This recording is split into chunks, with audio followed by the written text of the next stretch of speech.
Washington, carrying almost 3,100 pounds of critical NASA cargo from the International Space Station, ISS. The SpaceX Dragon cargo spacecraft has made a splashdown in the Pacific Ocean.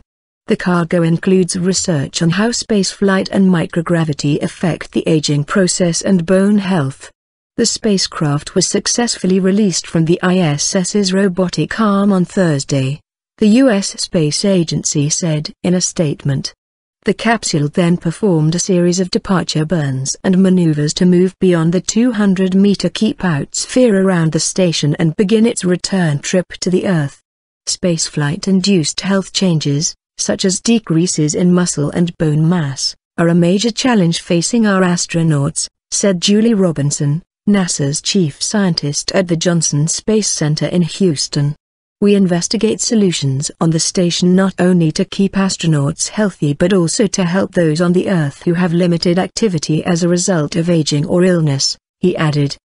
The Returning Space Aging study examines the effects of spaceflight on the aging of roundworms, widely used as a model for larger organisms.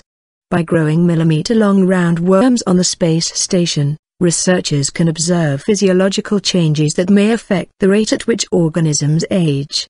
This can be applied to changes observed in astronauts, as well, particularly in developing countermeasures before long-duration missions. Also returned on Dragon were samples to observe the effects of microgravity on the function of osteocytes, the most common cells in bone.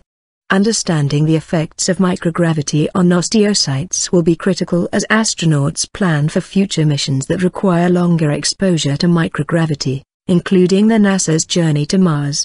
Equipment and data from the Special Purpose Inexpensive Satellite, SpinSat, investigation also made the trip back to the Earth. Researchers can use high-resolution atmospheric data captured by SpinSat to determine the density of the thermosphere.